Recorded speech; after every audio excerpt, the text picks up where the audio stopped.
जय हिंद सांग मैंने समस्त को स्वागत। आज आम आलोचना करवा 2010 मसीहा जून मसरे ओडिया नेट क्वेश्चन आसी प्रश्न गुड़ी ताकू आम विस्तीर्ण भाव में आलोचना करवा ये। तो चलते आम आलोचना करवा। प्रथम क्वेश्चन ये देछि कि एथिमध्यरु क्यों ध्वनिटी पाश्चात्य स्वर ध्वनि अटे। तो ये जो पाश्चात्य अग्र स्वर ध्वनि ओडिया भाषा एमती ओडिया भाषा एमती दुईटी ध्वनि रही अग्र आ पश्च आ गोटे केन्द्र स्वर ध्वनि अच्छी। तो ये जो स्वर ध्वनि को यही भाव में विभक्त कराई अग्र स्वर ध्वनि हूँ दुईटी, पश्च स्वर हूँ तीनोटी आ केन्द्रीय स्वर गोटे। अग्र स्वर हूँ इ एवं ए आ पश्च स्वर हूँ उ ओ एवं अ केन्द्रीय स्वर हूँ आ। एटी जेहेतु पाश्चात्य स्वर ध्वनि देछि तो ये हम अ। तब द्वितीय क्वेश्चन निम्न ध्वनि गुड़िकर केउटी महाप्राण ध्वनि।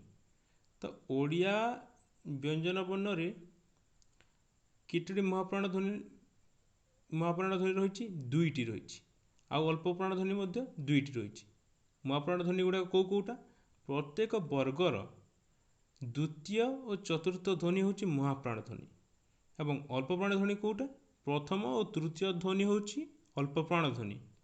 तो एठी जेहेतु महाप्राण कही तो ये हम घ एनसर ए हम कहीं यहीटा हूँ महाप्राण ध्वनि आउ अल्प प्राण ध्वनि गुड़ाक हूँ प ट च एगुड़ाक वर्णर प्रथम ध्वनि गुड़ाक तेणु एगुड़ाक हो पार ना। तो नेक्स्ट क्वेश्चन जीवा भाषाशास्त्र परिचय कहार रचना। ये जो चारोटी ऑप्शन अच्छी समस्त भाषा को नहीं रचना कर। तो प्रथम यार उत्तर जाणीजा यार उत्तर हूँ गोलक बिहारी धल डी आंसर। ये यही भाषाशास्त्र परिचय छड़ा आउ अनेक गुड़िए भाषा को नहीं आलोचना करगुड़ी को आम क्रम हिसाब से टी देखीदे। सेगुड़ी हूँ प्रथम हूँ मनीषर भाषा जहाँ 1953 मसीह रचना करते। तापर द्वितीय हूँ ओडिया केबे जहाँ 1963 मसीह रचित होता। तापर नेक्स्ट हूँ एस्पिरेशन इन ओरिया सेटा 1966 मसीह रचित होता। तापर हूँ ध्वनि विज्ञान जहाँ 1974 मसीह रचित होता। आ भाषाशास्त्र परिचयटा यहाँ 1976 मसीह रचित होता। यांकर कृति गुड़ा को दे दिए या सजैकी लेख बोली कही था। तेणु एगुड़ाक जदि क्रम अनुसार जाणीजा तो आमको सहज हे। तापर ये देखीदे धनेश्वर महापात्र सी कौन कर भाषा रचना हूँ ओडिया ध्वनि तत्व और शब्द संभार, ओडिया भाषा तत्व विचार और विश्लेषण, सारला महाभारत भाषातात्विक अनुशीलन एतिकी हूँ रचना। ठीक से देवी प्रसन्न पट्टनायक कौन करते से ओडिया साहित्य ओडिया भाषा और भाषा विज्ञान रचना करते। या छड़ा कविलिपि और साहित्य व्याख्या रचना करते।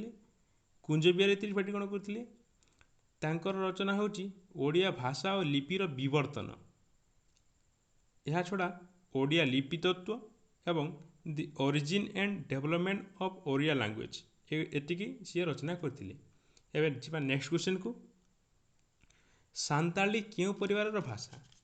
आम पृथ्वी भाषा परिवार को विभिन्न भाग में विभक्त कराई यही चारोटी हूँ गोटे गोटे भाषा परिवार गोटे गोटे उपभाषा गोटे गोटे शाखा भाषा।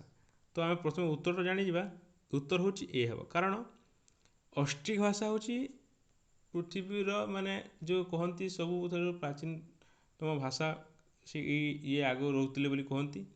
ये ऑस्ट्रिक भाषा को दुई भाग में विभक्त कराई गोटे हूँ मनमेखर और गोटे मुंडा। ओडिशा रे प्रायतः जो भाषा पाऊ तमें मुंडा पाऊ है आउ यही ऑस्ट्रिक भाषार परिवार अंतर्गत आउ किसी भाषा अच्छी जो से गुड़ाक हूँ कौन कौन कंध कुई सांताल शबर हो किसान जुआंग भूमिज कोल्ल आदि। तापर इंडो यूरोपीय भाषा परिवार कौन आसे ये भाषा परिवार को 11 भाग में विभक्त कराई। आसे भारतीय आर्य, ईरानीय आर्य, आर्मेनीय, आल्बेनीय, बोल्टस्क्लोभीय, Greek, Latin, Celtic, Germanic, Tocharian, Hittite. तापर द्राविड़ भाषा को केते भाग विभक्त कराइछि याको 4 भाग विभक्त कराइछि तमिल तेलुगु मलयालम कन्नड़ तिब्बत बर्मिच होछि एटा चीन आउ आखपाख अंचल को जो नहीं जो तैयारी होछि सेटा होछि तांकर भाषा ए जी नेक्स्ट क्वेश्चन पियाज क्यों धरणर शब्द यह होछि देशज शब्द पियाज शब्द एबे जी नेक्स्ट क्वेश्चन प्रह्लाद नाटक केउं अंचलर लोकनृत्य प्रह्लाद नाटक होछि गंजाम अंचलर लोकनृत्य गंजाम अंचल यह छड़ा आउ जो नृत्य हुए से होछि गोटे होछि बाघ नाट आउ होछि गोटे पशुमुखा नृत्य कोरापुटे कौन हुए कोरापुटे हुए दुदुभा नृत्य आ गोटे होछि देशिया नाट ये देशिया नाटटा परजा संप्रदायर लोके करथांती तापर बालेश्वर दधि नाट होइथाय तो एथर उत्तर होछि गंजाम लोकगीत संचयन पुस्तकर स्रष्टा किए एथिरे जो दी चारोटी ऑप्शन एथिरे दी जण होचंदी भाषा को नहीं आलोचना करचंदी आ दी जण होचंदी लोक साहित्य को नहीं आलोचना करचंदी से लोक साहित्य आलोचना करचंदी किए जण होचंदी चक्रधर महापात्र आ जण होचंदी कुंज बिहारी दास एठी जे लोकगीत संचयन रहिछि एइटा होछि कुंज बिहारी दास कुंज बिहारी दास या छड़ा से आ कोन करचंदी लोकगल्प संचयन करिसंती या छड़ा तांकर आ गोटे रचना अछि ओडिया लोकगीत और लोक कहानी चक्रधर महापात्र कौन करछंती सी लिखिछंती उत्कल गाँवली गीतर संकलक सी से एठिकार उत्तर होछि लोकगीत संचयन जेहेतु कुंज बिहारी दास तापर नेक्स्ट क्वेश्चन जीवा श्री जगन्नाथ रथर नाम कौन श्री जगन्नाथ रथर नाम होछि नंदीघोष तालध्वज यही रथ होछि बलभद्रंकर आ देवी दलन होछि सुभद्रांकर नेक्स्ट क्वेश्चन तापर जीवा मानगोविंद किए मानगोविंद होचंती दुर्योधन तापर नेक्स्ट क्वेश्चन जीवा राम विवाह काव्यर कवि किए राम विवाह काव्यर कवि होचंती अर्जुन दास तांकर राम विवाह हेउची ओडिया साहित्यर प्रथम छंदबद्ध काव्य एइथिरे 12टी छंद रहिछि या छड़ा तांकर आउ गोटे रचना रही कल्पलता जहाँकि ओडिया साहित्यर प्रथम काल्पनिक काव्य मध्य बोली कहा जाए से ताहा होछि 13 छंद विशिष्ट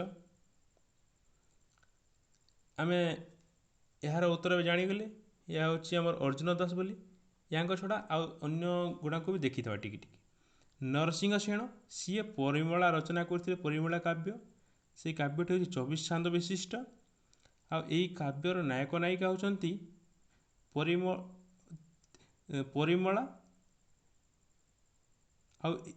परिमलार पूर्वजन्म नाम कौन थी तिलोत्तमा ये क्वेश्चनटा देखिए प्रायतः रिपीट होके आसे तापर देवदुर्लभ दास यांकर रचना होची रहस्य मंजरी जहाँ 24 छंद विशिष्ट एथिरे गोपी कृष्णंकर प्रेम रही गोपी आउ कृष्ण तापर बनमाली दास यांकर रचना होची चाट इच्छावती चारुब्रह्म आउ इच्छावती होची यार नायक नायिका यह होची 6 छंद विशिष्ट तेज जा नेक्स्ट क्वेश्चन आम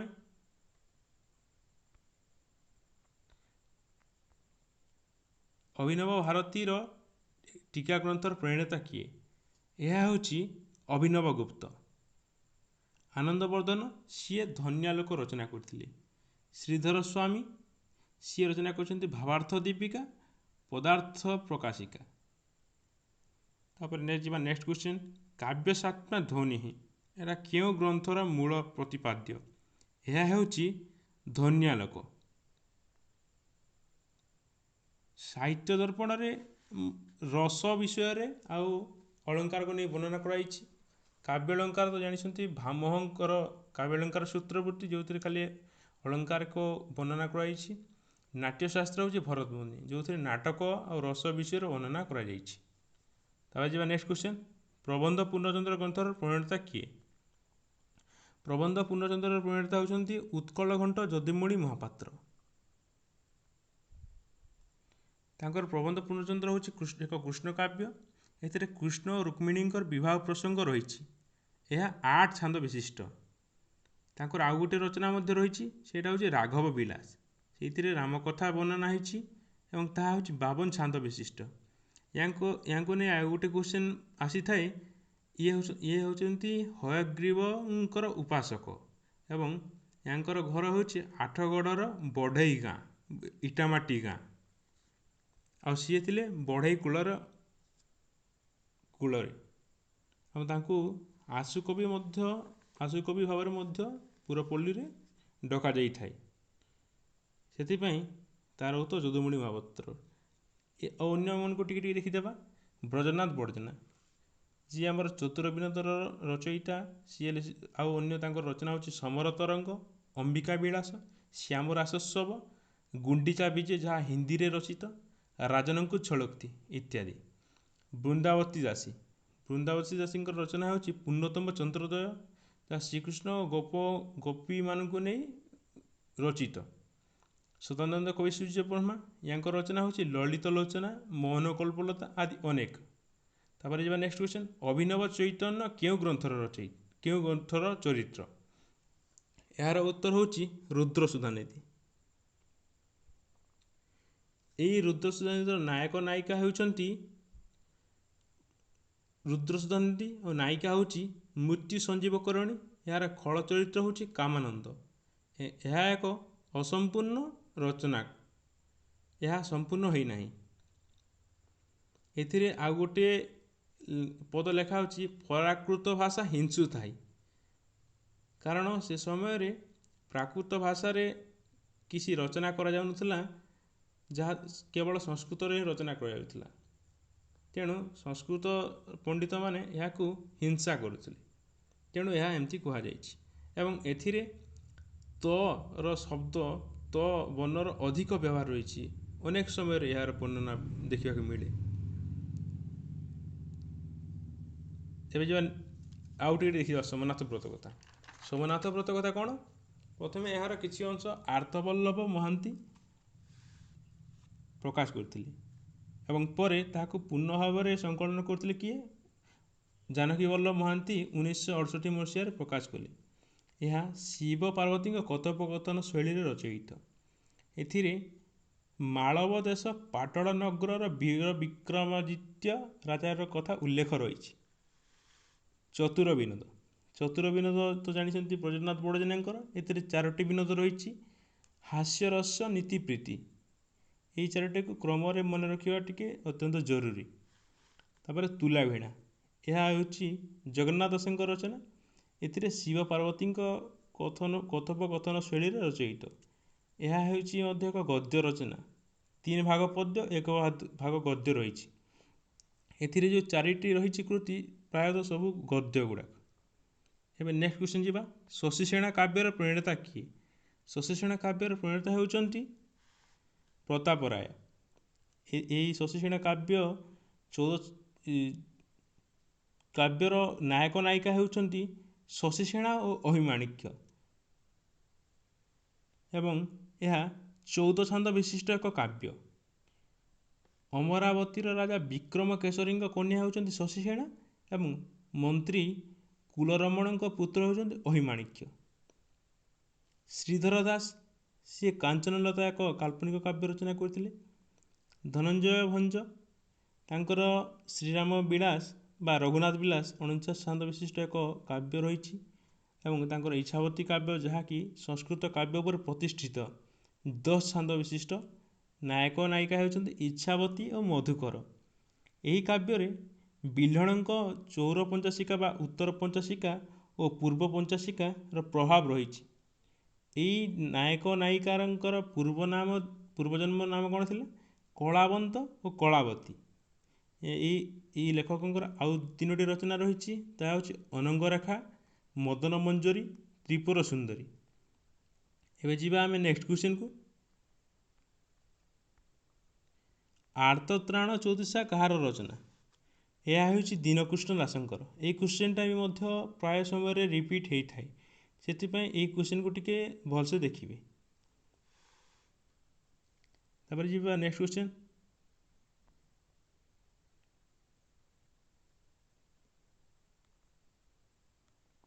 ରାଧାନାଥଙ୍କ ଚିଲିକା ରଚନା ସ୍ୱୟଂ। ରାଧାନାଥଙ୍କ ପ୍ରଥମ ରଚନା ହେଉଛି କେଦାରଗୌରୀ, ଯାହା 1985ରେ ରଚିତ ହୋଇଥିଲା ଏବଂ ତାଙ୍କର 1987ରେ ନନ୍ଦିକେଶ୍ୱରୀ କାବ୍ୟ ରଚନା ହୋଇଥିଲା। ଆଉ ଚିଲିକା ହେଉଛି 1890ରେ। ଏହି ଚିଲିକା ଏକ ଖଣ୍ଡକାବ୍ୟ। ଏହି କାବ୍ୟରେ ଇଂରେଜୀ କବି ସ୍କଟଙ୍କ ଲେଡି ଅଫ୍ ଦି ଲେକ୍ର ପ୍ରଭାବ ରହିଛି। ତେଣୁ ଏହାର ଆନ୍ସର୍ ହେବ 1890। ଏ ନେକ୍ସଟ କ୍ୱେଶ୍ଚିନ୍, ଶୁଣିଲି ଚମତ୍କାର ଯା ପାଞ୍ଚପତି, ଷଷ୍ଠ ପତି କି ପୁଣି ତାର ଆପତ୍ତି। ଏହା ହେଉଛି ଗଙ୍ଗାଧର ମେହେରଙ୍କର କୀଚକବଧ କାବ୍ୟରୁ ଆସିଛି। ସେହି କୀଚକବଧ କାବ୍ୟଟି 7 ଛନ୍ଦ ବିଶିଷ୍ଟ। ଏଥିରେ 7ଟି ଚରିତ୍ର ଅଛନ୍ତି ଏବଂ ଯୁଧିଷ୍ଠିର ଏଥିରେ କଙ୍କ ନାମରେ ପରିଚିତ, ଦ୍ରୌପଦୀ ସୌରନ୍ଧ୍ରୀ ନାମରେ ପରିଚିତ ଏବଂ ଆଉ 2 ଜଣ ନାରୀ ଚରିତ୍ର ଅଛନ୍ତି। ଗୋଟେ ହେଉଛନ୍ତି ବିରାଟ ରାଣୀଙ୍କ ସ୍ତ୍ରୀ ସୁଦେଷ୍ଣା ଏବଂ କୀଚକର ଦାସୀ ହେଉଛି ଚପଳା। ଏହା ମହାଭାରତର ବିରାଟ ପର୍ବ ଅବଲମ୍ବନରେ ରଚିତ। ତେଣୁ ଏହାର ଉତ୍ତର ହୋଇଯିବ ଗଙ୍ଗାଧର ମେହେର। ଏବେ ଯିବା ନେକ୍ସଟ କ୍ୱେଶ୍ଚିନ୍କୁ, ନୀଳକଣ୍ଠଙ୍କ ଶ୍ରେଷ୍ଠ ରଚନା ଭାବେ କେଉଁ କାବ୍ୟଟି ସର୍ବଦା ସମ୍ମତ? ଏହା ହେଉଛି ତାଙ୍କର ରାମଚଣ୍ଡୀରେ ସକାଳ। ତେଣୁ ଉତ୍ତର ଏଇଟା ହୋଇଯିବ। ତାଙ୍କର ଦାସନାୟକ କାବ୍ୟଟା କ'ଣ? 1923 ମସିହାରେ ରଚନା କରିଥିଲେ ସେ। ଏଥିରେ ଇଂରାଜୀ କବି ଆଲଫ୍ରେଡ୍ ଲର୍ଡ ଟେନିସନ୍ଙ୍କ ଏନୋକ ଆର୍ଡେନର ଅବଲମ୍ବନରେ ରଚିତ। ତାଙ୍କର ପ୍ରଣୟିନୀ ବି 1919ରେ ରଚନା କରିଥିଲେ। ଏଇଥିରେ ମଧ୍ୟ ଆଲଫ୍ରେଡ୍ ଲର୍ଡ ଟେନିସନ୍ଙ୍କ ପ୍ରିନ୍ସେସ୍ କାବ୍ୟର ଅନୁସରଣରେ ରଚନା କରିଛନ୍ତି ଏବଂ ଏହି କାବ୍ୟଟି ଅମିତ୍ରାକ୍ଷର ଛନ୍ଦରେ ରଚିତ। ଏବେ ଯିବା ନେକ୍ସଟ କ୍ୱେଶ୍ଚିନ୍, ସଚ୍ଚିଦାନନ୍ଦଙ୍କର ପ୍ରଥମ 4ଟି କାବ୍ୟର ରଚନା କ୍ରମେ ଦର୍ଶାଅ। ଏହା ହେଉଛି ପାଥେୟ, ପୂର୍ଣ୍ଣିମା, ଅଭିଯାନ, ବାଜିରାଉତ। ତାଙ୍କର ପାଥେୟ ହେଉଛି ପ୍ରଥମ କବିତା ଗ୍ରନ୍ଥ, ଯାହା 1931 ମସିହାରେ ରଚନା କରିଥିଲେ ଏବଂ ଏହା ହେଉଛି ଏକ ବୈପ୍ଳବାତ୍ମିକ କବିତା, ଯେଉଁଥିରେ 52ଟି କବିତା ରହିଛି ଏବଂ ତାଙ୍କର ପୂର୍ଣ୍ଣିମା 1933ରେ ରଚନା କରିଥିଲେ। ଅଭିଯାନ 1938ରେ ରଚନା କରିଥିଲେ, ଯାହା ସାମ୍ୟବାଦୀ ଓ ମାର୍କ୍ସବାଦୀ ଦୃଷ୍ଟିକୋଣ ରହିଛି। ସେଇଥିରେ 23ଟି କବିତା ରହିଛି ଏବଂ ବାଜିରାଉତ ଢେଙ୍କାନାଳର ବାଜିରାଉତ କଥା, ଯେଉଁ ଇଂରେଜ ଗୁଳିରେ ଯେଉଁ ଶିକାର ହୋଇଥିଲା ସେଇ କଥା ରହିଛି ଏବଂ ତାହା 1943 ମସିହାରେ ରଚନା ହୋଇଥିଲା। ଏବେ ଯେଉଁ ନେକ୍ସଟ କ୍ୱେଶ୍ଚିନ୍, ତର୍ପଣ କରେ ଆଜି।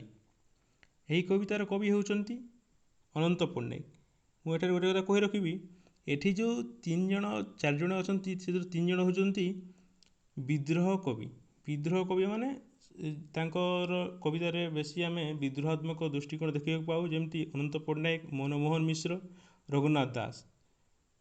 ମନମୋହନ ମିଶ୍ର ରଚନା କ'ଣ କରିଛନ୍ତି? ସେ ରଚନା କରିଛନ୍ତି କୋଟି କଣ୍ଠେ, ଆବାଜ, ଜନତାର ଡାକ, ନୂଆ ଗପଟିଏ ଲେଖେ।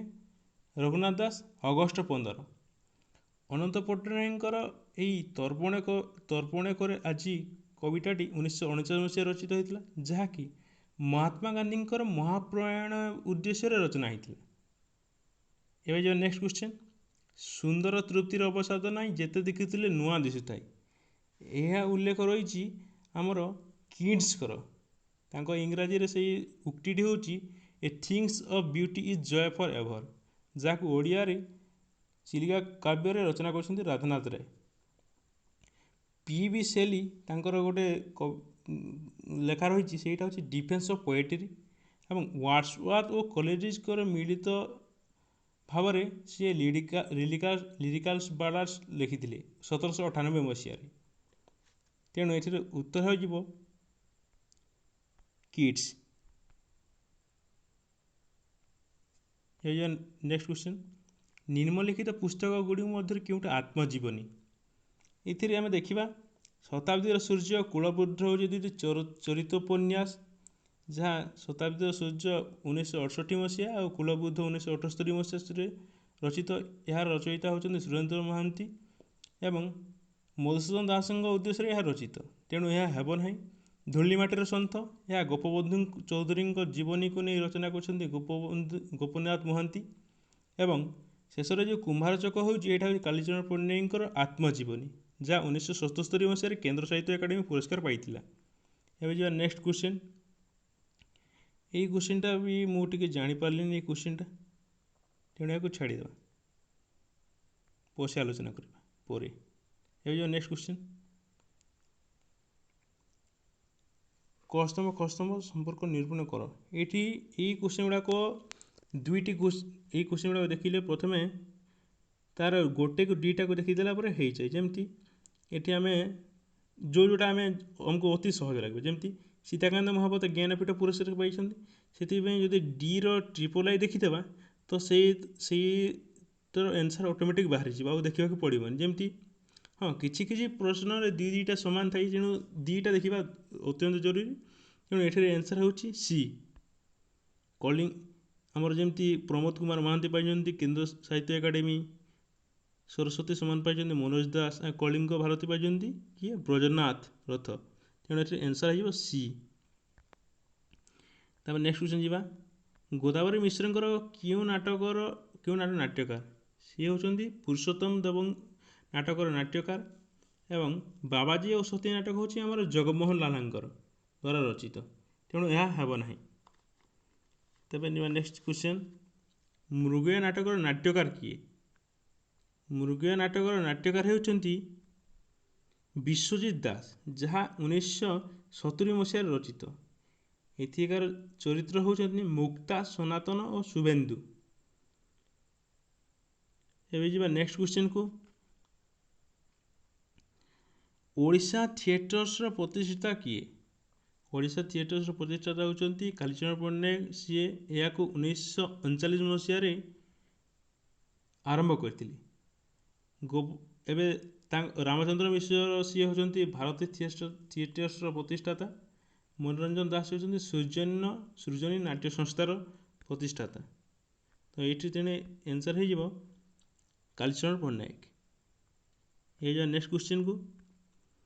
ଅଦୃଶ୍ୟ ନଟ ନାଟକରେ କେଉଁ ଚରିତ୍ରର ଚିତ୍ରଣ କରାଯାଇଛି? ପ୍ରଥମେ ଅଦୃଶ୍ୟ ନଟ ନାଟକଟି ହେଉଛି ହରିହର ମିଶ୍ରଙ୍କର, ଏବଂ ଏହାକୁ ସେ 1980 ମସିହାରେ ରଚନା କରିଥିଲେ। ଏଥିରେ ଦୀନକୃଷ୍ଣ ଦାସଙ୍କର ଏକ ଚରିତ୍ର ଭାବରେ ଗ୍ରହଣ କରିଛନ୍ତି, ତେଣୁ ଏଠି ଉତ୍ତର ହୋଇଯିବ ଦୀନକୃଷ୍ଣ ଦାସ। ସୌଦାମିନୀ ଉପନ୍ୟାସ କେଉଁ ପତ୍ରିକାରେ ପ୍ରକାଶିତ ହୋଇଥିଲା? ଏଇଟା ପ୍ରକାଶିତ ହୋଇଥିଲା ଆମର ଉତ୍କଳ ମଧୁପରେ। 1978 ମସିହାରେ ଏ ପତ୍ରିକାଟି ଆରମ୍ଭ ହୋଇଥିଲା, ଏବଂ ଏହାର ସମ୍ପାଦକ ଥିଲେ କୃଷ୍ଣ ପଟ୍ଟନାୟକ ଏବଂ ପ୍ରକାଶକ ଥିଲେ ରାମଶଙ୍କର ରାୟ। ତେଣୁ ଏହାର ଉତ୍ତର ହେଉଛି ଉତ୍କଳ ମଧୁପ। ଭୀମା ଭୀମା ଉପନ୍ୟାସର ଲେଖକ କିଏ? ଏହି କ୍ୱେଶ୍ଚିନ୍ ବି ମଧ୍ୟ ବହୁତ ସମୟରେ ରିପିଟ୍ ହୋଇଥାଏ। ଏହା ତ ଆପଣମାନେ ସମସ୍ତେ ଜାଣିଥିବେ। ଏହାର ଉତ୍ତର ହେଉଛି ଗୋପାଳ ବଲ୍ଲଭ ଦାସ, ଯାହାକି ଓଡ଼ିଆ ସାହିତ୍ୟର ପ୍ରଥମ ଆଦିବାସୀ ଭିତ୍ତିକ ଉପନ୍ୟାସ। ନେକ୍ସଟ କ୍ୱେଶ୍ଚନ୍ ହେଉଛି ନୟନତାରା ଦୁଃଖ ପାଶାର କେଉଁ ଗଳ୍ପର ଚରିତ୍ର? ଏହା ହେଉଛି ସଭ୍ୟ ଜମିଦାର। ଏଇ ଯେଉଁ ଫକୀରମୋହନଙ୍କ 5-6ଟି ଅତ୍ୟନ୍ତ ଗୁରୁତ୍ୱପୂର୍ଣ୍ଣ ଗଳ୍ପ ରହିଛି, ଯେମିତି ସଭ୍ୟ ଜମିଦାର, ରାଣ୍ଡିପୁଅ ଅନନ୍ତା, ପାଠୋଇ ବୋହୂ, ଡାକମୁନ୍ସି, ଏଇ ଗଳ୍ପଟି ଟିକେ ପଢ଼ିଦେବା ଦରକାର। ଏଇ କ୍ୱେଶ୍ଚନ୍ ଗୁଡ଼ାକ ବହୁତ ସମୟରେ ଆସିଥାଏ। ନେକ୍ସଟ କ୍ୱେଶ୍ଚନ୍ ଯିବା। କାଉଲ କେଉଁ ଉପନ୍ୟାସର ନାୟକ? କାଉଲ ହେଉଛି ଆମର ଅମାବାସ୍ୟା ଚନ୍ଦ୍ରର ନାୟକ, ଯାହାକି ବାରିଷ୍ଟର ଗୋବିନ୍ଦ ଦାସ 1964 ମସିହାରେ ରଚନା କରିଥିଲେ। ଶକୁନ୍ତଳା ହେଉଛି ଆମର ଶାନ୍ତନୁ କୁମାର ଆଚାର୍ଯ୍ୟଙ୍କ ଦ୍ୱାରା ରଚିତ। ନେତି ନେତି ହେଉଛି ଆମର ସୁରେନ୍ଦ୍ର ମହାନ୍ତିଙ୍କ ଦ୍ୱାରା ରଚିତ। ଏହାର ନାୟକ ହେଉଛି ମାନବେନ୍ଦ୍ର, ଏବଂ ଅମଡ଼ା ବାଟର ରଚୟିତା ହେଉଛନ୍ତି ବସନ୍ତ କୁମାରୀ ପଟ୍ଟନାୟକ, ଯାହାର ନାୟିକା ହେଉଛି ମାୟା। ହେଇଯିବ ନେକ୍ସଟ କ୍ୱେଶ୍ଚନ୍କୁ। କେଉଁଟି ଚେତନା ପ୍ରବାହ ଧାରାରେ ରଚିତ ଉପନ୍ୟାସ? ଚେତନା ପ୍ରବାହ ଧାରାରେ ରଚିତ ଉପନ୍ୟାସଟି ହେଉଛି ଲୟ ବିଳୟ। ଏହା 1961 ମସିହାରେ ରଚନା ହୋଇଥିଲା, ଏବଂ ଏହାର ଚରିତ୍ର ଥିଲେ ତରୁଣ, କାନ୍ତିମୟୀ ଏବଂ ଛଳନା। ତରୁଣ କାନ୍ତିମୟୀଙ୍କର ଝିଅ ହେଉଛି ଛଳନା। ଏବେ ଯିବା ନେକ୍ସଟ କ୍ୱେଶ୍ଚନ୍କୁ। ନିମ୍ନଲିଖିତ ପତ୍ରିକା ମଧ୍ୟରୁ କେଉଁଟି ପ୍ରାଚୀନ ସାହିତ୍ୟକୁ ସମର୍ଥନ କରୁଥିଲା? ପ୍ରାଚୀନ ସାହିତ୍ୟକୁ ଗୋଟିଏ ପତ୍ରିକା କେବଳ ସମର୍ଥନ କରୁଥିଲା, ସେ ହେଉଛି ବିଜୁଳି। ଅନ୍ୟାନ୍ୟ ପତ୍ରିକା ବି ସମର୍ଥନ କରୁଥିଲା, କିନ୍ତୁ ବିଜୁଳି ବି ସମର୍ଥନ କରୁଥିଲା। ତାପରେ ଯିବା ନେକ୍ସଟ କ୍ୱେଶ୍ଚନ୍କୁ। ଖ୍ରୀଷ୍ଟ ଧର୍ମ ଆନ୍ଦୋଳନ ସହିତ କେଉଁ ପତ୍ରିକା ସମ୍ପୃକ୍ତ? ଖ୍ରୀଷ୍ଟ ଧର୍ମ ଯେତେବେଳେ ଆମର ଇଂରେଜମାନେ ଆସିଥିଲେ ସେ ତିନୋଟି ପତ୍ରିକା ପ୍ରଥମେ ଆରମ୍ଭ କରିଥିଲେ, ଯେଉଁଟା ହେଉଛି ଜ୍ଞାନରୁଣ 1949 ମସିହାରେ, ଯିଏ ଆମର ହେଉଛନ୍ତି ସି ଲେସି ପ୍ରଥମେ ଆରମ୍ଭ କରିଥିଲେ, ଏବଂ ତାପରେ ପ୍ରବୋଧ ଚନ୍ଦ୍ରିକା ନାମରେ ଗୋଟେ ପତ୍ରିକା ପ୍ରକାଶ କରିଥିଲେ ଯାହା 1952 ମସିହାରେ। ତେଣୁ ଏହାର ଉତ୍ତର ହେଉଛି ଆମର ଯେଉଁ ହେଉଛି ପ୍ରବୋଧ ଚନ୍ଦ୍ରିକା। ହେଇଯିବ ନେକ୍ସଟ କ୍ୱେଶ୍ଚନକୁ। ମା ମା ବୋଲି ଯେତେ ମୁଁ ଡାକିଲି ମାକୁ ପାଇଲି ନାହିଁ। ଏହାର ଉତ୍ତର ହେଉଛି ଡି ମଧୁସୂଦନ ଦାସ।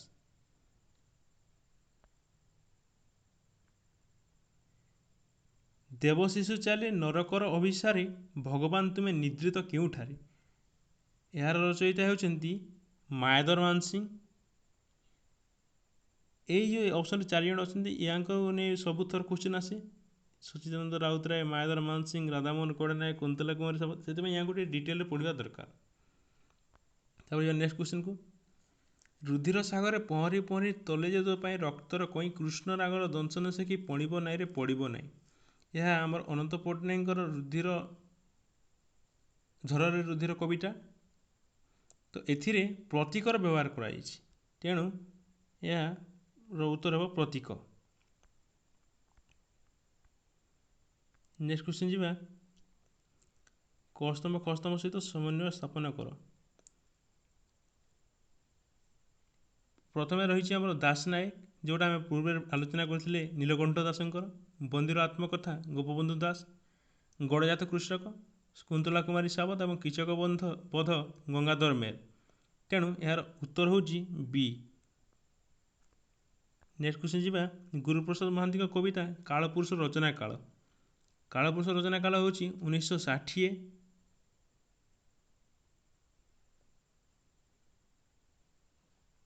ଏହା ତାଙ୍କର ଏକ ଶ୍ରେଷ୍ଠ କବିତା ଅଟେ।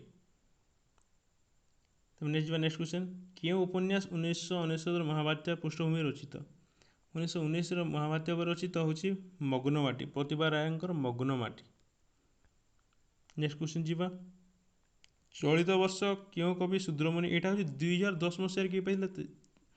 2010 ମସିହାରେ ଏଇଟା ରହିଛି, ତେଣୁ ଏଇଟା ମୁଁ ଆଲୋଚନା କରିବିନି, କାହିଁକିନା ସେ ନେଟ୍ରେ ମାରିଦେଲେ ସେଇଟା ପଳେଇ ଆସିବ ଗୁଗୁଲରେ ସର୍ଚ୍ଚ କରିଥିଲେ। ତାପରେ ନେକ୍ସଟ କ୍ୱେଶ୍ଚନ୍। ସତ୍ୟବାଦୀ ଯୁଗର ବ୍ୟକ୍ତିମାନଙ୍କୁ ବୟସ ଅନୁସାରେ ସଜାଇ ଲେଖ। ଏଇଟା ହେବ ପ୍ରଥମେ ଗୋପବନ୍ଧୁ, ତାପରେ ଆଚାର୍ଯ୍ୟ ହରିହର, ତାପରେ ନୀଳକଣ୍ଠ ଏବଂ ତାପରେ ଗୋଦାବରୀଶ। ତେଣୁ ଆନ୍ସର ହେବ ସି।